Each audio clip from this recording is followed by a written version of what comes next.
Olá, pessoal. Bom dia. Boa tarde para aqueles que vão assistir o vídeo à tarde. Boa noite para os que estão ou vão assistir o vídeo à noite. Estamos vivendo um momento difícil causado pela pandemia do coronavírus. É um momento em que traz transformações e conflitos sociais, econômicos e políticos. Especialmente, repercute no direito do trabalho. Em razão dessa pandemia e do estado de calamidade pública, o governo federal vem editando normas, medidas para amenizar essa situação conflituosa, gravosa. Entre as medidas que o governo federal está agindo, está desenvolvendo, foi publicada a medida provisória número 936, do último 2 de abril, agora de 2020. Nós vamos debater sobre essa medida. Meu nome é Emília Sacco, sou empreendedora, sou consultora master em Direito do Trabalho e atuei na Justiça do Trabalho como magistrada por mais de 20 anos. Estão aqui para debater comigo a medida provisória nos aspectos especialmente de redução de salário, jornada e redução e suspensão do contrato, o Dr. Gabriel Bardal e o Dr. Marcos Nobile, que são especialistas em várias áreas do direito e atuam principalmente na área civil e trabalhista. Iniciando o debate, pergunta ao Dr. Marcos. Dr. Marcos, o que significa, o que é a suspensão do contrato de trabalho? Olá a todos. Realmente, como a doutora Emília já mencionou, estamos vivenciando um momento atípico, né, em nossas vidas, em nossa sociedade. E a medida provisória 936, ela trouxe a suspensão do contrato de trabalho. O que seria a suspensão do contrato de trabalho? Seria uma medida em que o trabalhador, o empregado, deixa de prestar o serviço temporariamente e, do outro lado, a empresa deixa de pagar o salário deste empregado e demais encargos. Então, ele fica suspenso por um determinado período. Esta suspensão, tá, como essa medida está sendo em caráter emergencial, o governo irá pagar, tá, aos trabalhadores que tiverem os contratos de trabalho suspensos o equivalente a 100% do que ele teria direito a receber do seguro-desemprego. Tá? Vale, então, ressaltar que a empresa, mesmo que tenha adotado a suspensão do contrato de trabalho, ela deve observar a manutenção dos benefícios que eram pagos aos trabalhadores, tais como plano de saúde, vale-refeição, dentre outros. Para as empresas, para as empresas que têm tido um faturamento, uma receita bruta superior a 4,8 milhões no ano de 2019, essas empresas ficam obrigadas ao pagamento de 30% sobre os salários para os empregados, tá, como ajuda compensatória. Essa ajuda compensatória ela tem uma natureza indenizatória, tá, não sofrerá os encargos trabalhistas sobre esta parcela. As demais empresas, ou seja, aquelas que tiveram um faturamento abaixo disso, essas empresas elas podem, né, fica um critério da empresa, instituir essa ajuda compensatória.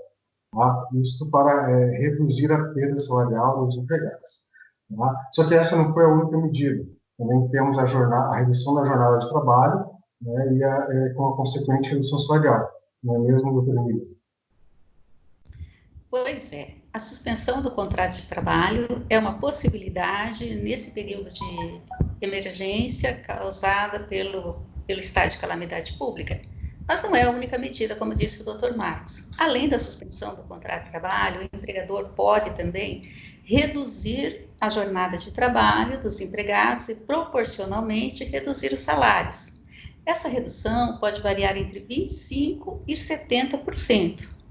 O empregador reduz os salários, proporcionalmente à jornada, e transfere ao governo o pagamento de um benefício emergencial.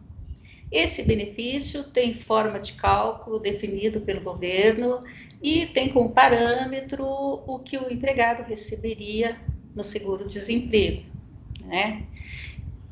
Ocorre que, com a redução dos salários, mesmo o empregado recebendo essa ajuda emergencial do governo, os salários, os ganhos dele serão reduzidos. De qualquer forma, de qualquer maneira, no geral, esses salários serão reduzidos. Doutor Gabriel, quais seriam os principais impactos dessa redução na vida privada, na vida profissional dos empregados? Vamos lá. Boa tarde a todos, primeiro, né? O que a gente tem hoje como panorama é o seguinte: os governos acabaram determinando que as atividades empresariais, em grande parte, cessassem. Com a cessação da atividade empresarial, essas medidas, como nós estamos debatendo hoje, vieram para auxiliar a empregabilidade, auxiliar o empresariado a manter os postos de trabalho.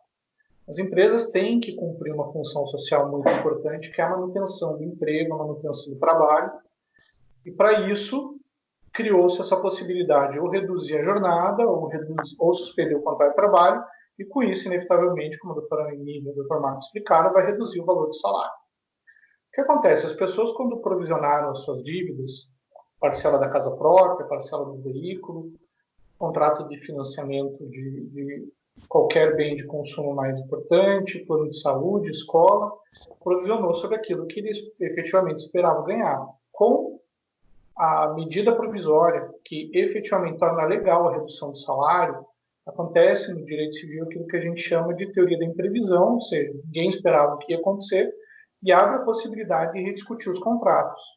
Ou seja, os trabalhadores vão poder usar essa medida provisória como forma de rediscutir contratos de locação, contrato de financiamento imobiliário e N outras dívidas que eles possam ter contraído. É importante a gente ter em mente que está aguardando no Legislativo, na Câmara de Deputados, a aprovação do projeto de lei 1179, que foi criado pelo ministro Toffoli, do Supremo, que tem como expectativa regularizar essas relações no direito civil. E a aprovação desse projeto é muito importante, por quê? Porque lá nesse projeto, nos artigos 6º e 7º, está dizendo que a situação da pandemia, a partir do dia 20 de março passado até dia 30 de outubro, vai ser considerado como um fato fortuito, um fato de força maior. Ou seja, a gente vai ter ampla base, tanto no direito do trabalho, com a medida provisória que foi agora editada em 1936, quanto esse projeto de lei se tornando lei efetivamente, de permitir aos trabalhadores a rediscussão desses contratos, dessas dívidas. E, inevitavelmente, isso vai impactar em cadeia, tanto nas relações bancárias, nas relações empresariais.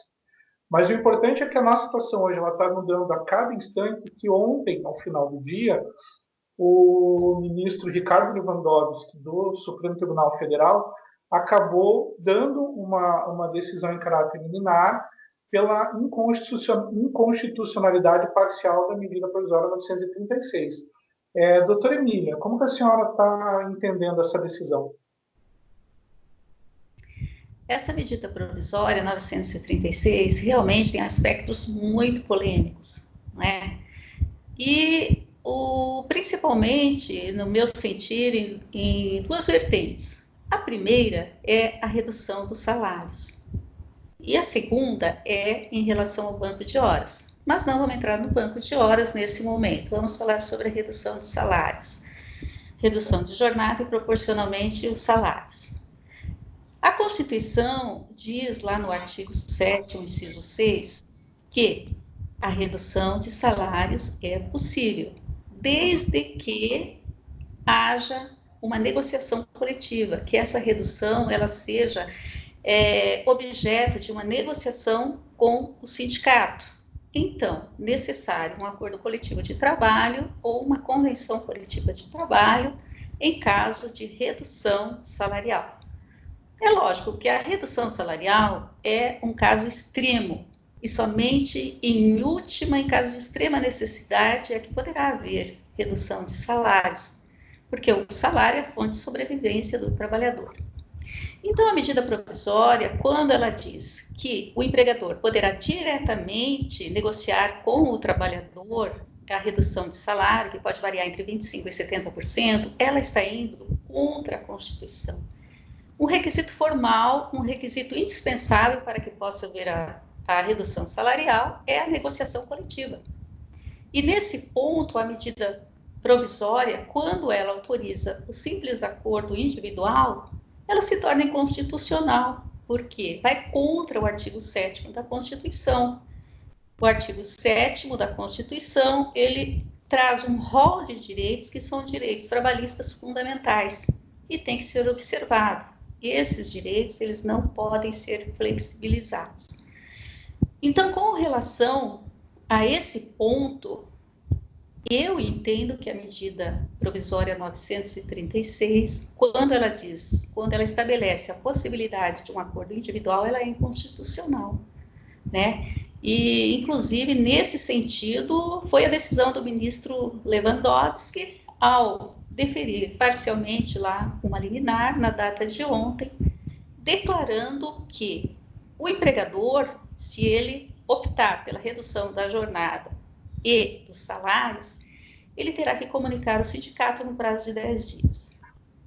O sindicato, após a comunicação, deverá dar início à negociação coletiva. Então, nesse aspecto, doutor Marcos, o senhor vê aí que está havendo encaminhamento para a declaração final de inconstitucionalidade do dispositivo que autoriza a negociação por meio de acordo individual?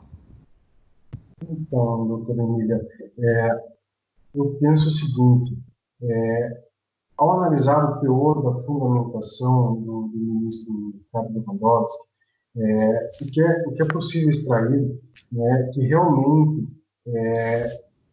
haverá uma grande preocupação do judiciário em validar a redução salarial, né, em validar esses acordos individuais. Então, existe, de fato, uma preocupação para que o sindicato, as entidades de classe, participem efetivamente nesses acordos. Então, da análise do teor da decisão proferida pelo ministro do Supremo Tribunal Federal, a gente pode ter um indicativo, né, de como a matéria será enfrentada, né, adiante pela Justiça do Trabalho. É claro que serão várias vertentes, né, como estamos no processo de modificação constante, né, serão várias vertentes que irão surgir, mas, a princípio, de fato, haverá sim a preocupação de que esses acordos para redução eles estejam de acordo com a nossa Constituição. Eles não violem dispositivos e garantias constitucionais de todos os trabalhadores. Né? Nesse ponto, eu vejo, não sei se o doutor Gabriel concorda, né, que a participação dos entes sindicais na celebração desses acordos, ou, no mínimo, a sua provocação, como a medida cautelar foi definida, né, que tem que, no mínimo, serem provocados para se manifestarem sobre os acordos individuais, né, é uma tendência que deve ser mantida. Não sei qual seria a opinião do doutor Gabriel. Eu tenho uma visão um pouquinho diferente, né? Lá no começo, quando a doutora Emília coloca que inevitavelmente a gente vai ter, além de aspectos sociais, econômicos, também políticos, a gente tem atravessando desde o governo do Michel Temer uma redução significativa da participação sindical nas relações do trabalho. Então, ou seja, há uma tendência legislativa hoje clara em afastar, no que é possível, o ente sindical para negociações em que possam acontecer de forma mais paritária entre empregador e empregado. Claro que a gente não pode ser infantil no sentido de imaginar que as relações entre empregador e empregado são paritárias em aspecto amplo. Mas o caso atual, né, no qual nós estamos enfrentando uma pandemia que tem, em tese, um espaço de tempo para acontecer, a provocação do ente sindical e ficar aguardando a manifestação do ente sindical me parece que vai criar mais atraso. A gente já vem de um atraso, efetivamente, da força do Estado em dar uma resposta, ou seja, nós temos desde o dia 20 de março até hoje, não temos ainda definido exatamente a forma como as coisas vão acontecer, a gente só tem anúncios, né? Veio a medida provisória 927, que ficou paralisada, veio a 936, a gente já tem uma inconstitucionalidade parcial na 936. Então, me parece que, apesar de ser uma situação que coloca o empregado em certa desvantagem, a gente não pode esquecer que o que está em jogo é a saúde financeira da empresa e a empregabilidade. E colocar o sindicato nessa hora como regulador disso, me parece que vai causar um empecilho maior para fazer o dinheiro chegar na ponta, que é o empregado. O que eu não concordo, na verdade, e daí me parece que é inconstitucional, é o princípio de permitir a redução do trabalho. Do trabalho, não. Além do trabalho, da renda. Porque se a gente for pegar os países mais evoluídos, como a Inglaterra, como a Espanha e a França, todos fizeram uma transferência de renda direto do Estado para o empregado, para garantir o quê? Para garantir o emprego e a renda. Porque as pessoas precisam ter renda para poder fazer as compras, para poder sobreviver. Então, me parece, nesse sentido, que não se trataria de uma inconstitucionalidade em relação ao sindical, mas sim permitir a redução salarial. Doutor Emília, em sua experiência, o que pensa? Então, eu concordo parcialmente. Eu concordo que a redução salarial é uma medida extrema. Não poderia ser o Estado delegar essa redução, essa possibilidade de redução ao empregador e ao empregado diretamente. Nós sabemos o estado de necessidade dos empregados. A maioria ganha entre 1 e 3 salários mínimos. Já estão com seus planejamentos em andamento.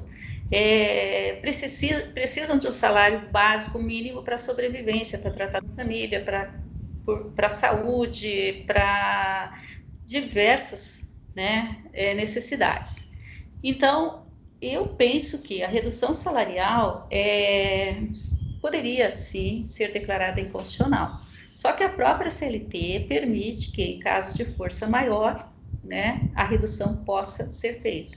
Mas impõe um limite, que é 25%, e não até 70%, como traz a medida provisória. E eu acho que extrapolou demais e infringiu muito o direito básico de todo trabalhador, que é um salário mínimo vital. Então, quando se fala em redução de jornada e proporcionalmente a redução do salário, eu penso que, em qualquer caso, em qualquer hipótese, tem que respeitar o salário mínimo.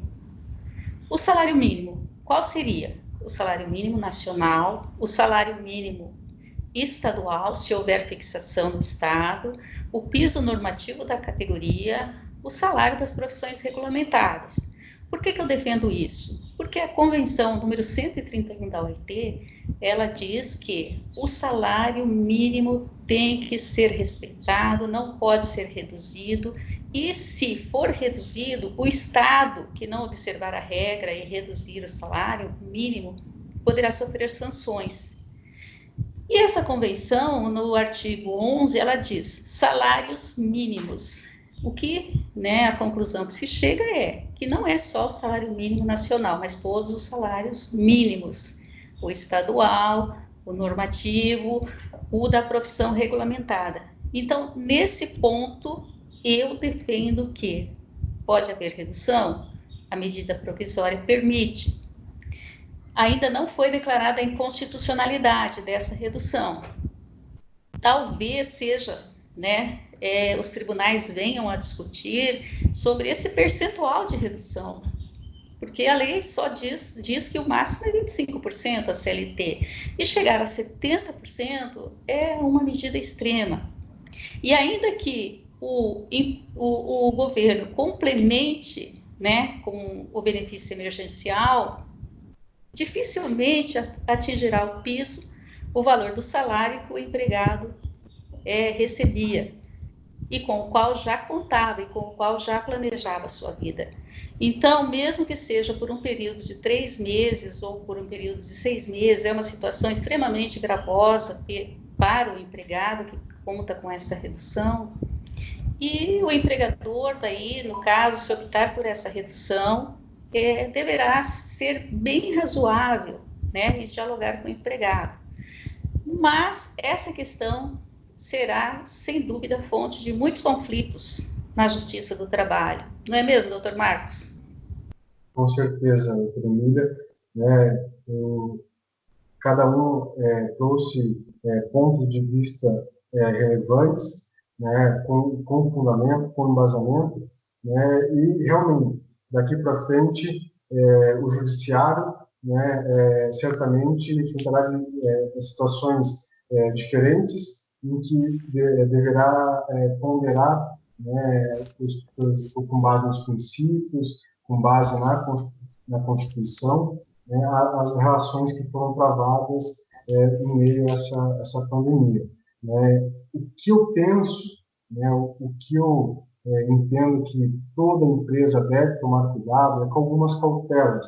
Né? Imagino que é inevitável que essas medidas elas sejam implementadas, né? Ou a redução, ou a suspensão, né, do contrato de trabalho. Então, é necessário cautela, é necessário algumas precauções para evitar ou minimizar os conflitos decorrentes dessa situação. Então, eu lembro que a primeira cautela seria um planejamento. Né? A empresa realizar um estudo de viabilidade. Como assim um estudo de viabilidade?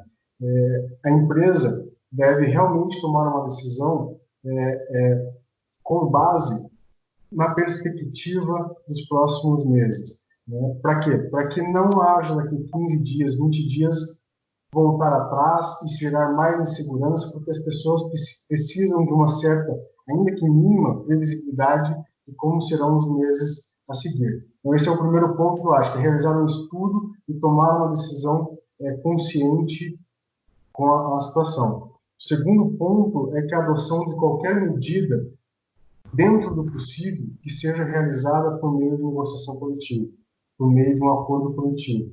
E isso certamente diminuirá significativamente conflitos posteriores. Na impossibilidade desta negociação coletiva, quando a medida provisória permite, né, por meio de acordo individual, que esse acordo individual seja estabelecido entre a empresa e o empregado, sempre de maneira escrita, né, acordo verbal nessa situação não terá validade, só para ficar bem claro, de maneira escrita, que seja comunicado ao sindicato da categoria, no prazo estabelecido de 10 dias, e que nessa comunicação que seja provocado o sindicato a se manifestar sobre o acordo, se deflagrará a negociação coletiva ou não, né? Seguindo, né, aí os termos da cautelar do ministro Ricardo Lewandowski. Eu acho que essa é uma cautela que pode sim ser efetiva para os conflitos que surgirão. A outra medida que eu recomendo, que eu penso ser eficaz, é, através da proporcionalidade, tentar manter ao máximo a renda do trabalhador.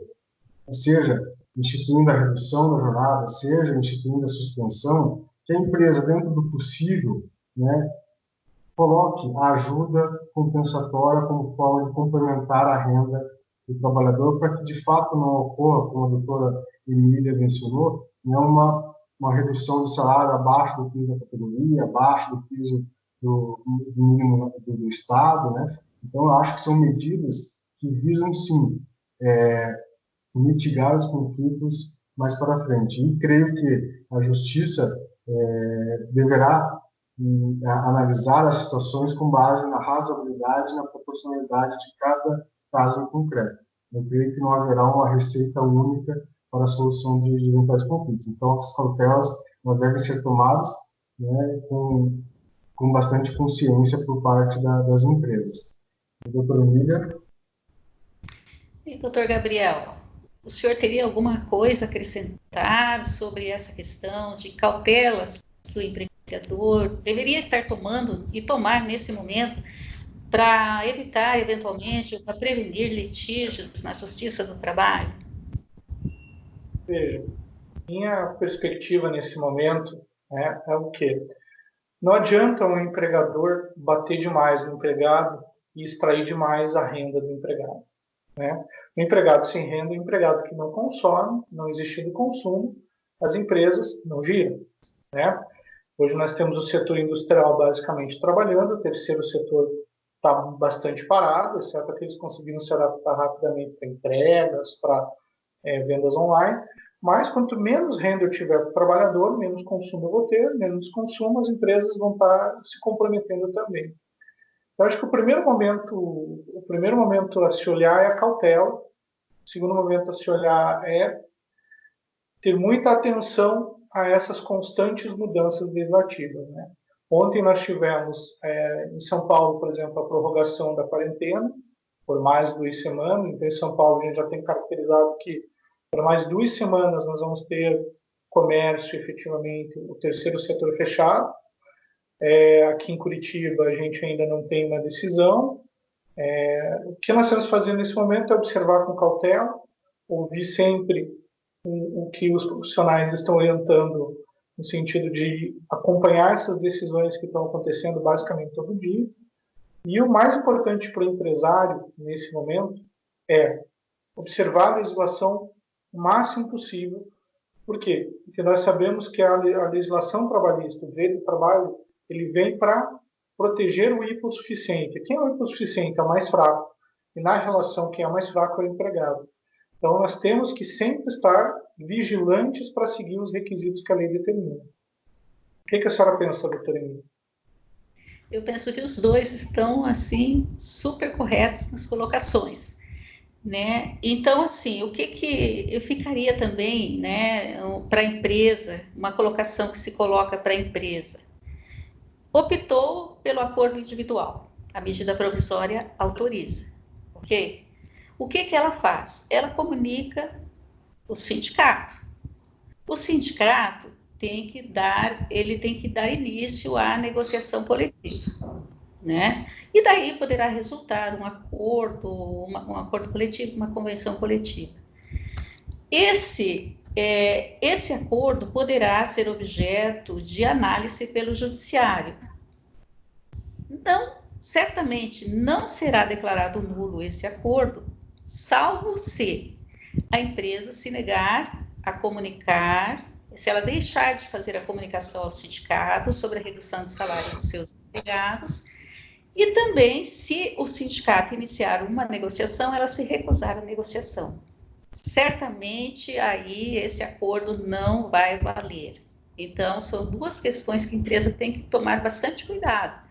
Fazer a comunicação ao sindicato sobre a redução da jornada e do trabalho ou suspensão do contrato, e se houver o início de uma negociação, ela tem que negociar, certo? Então, fica para a empresa esses dois lembretes.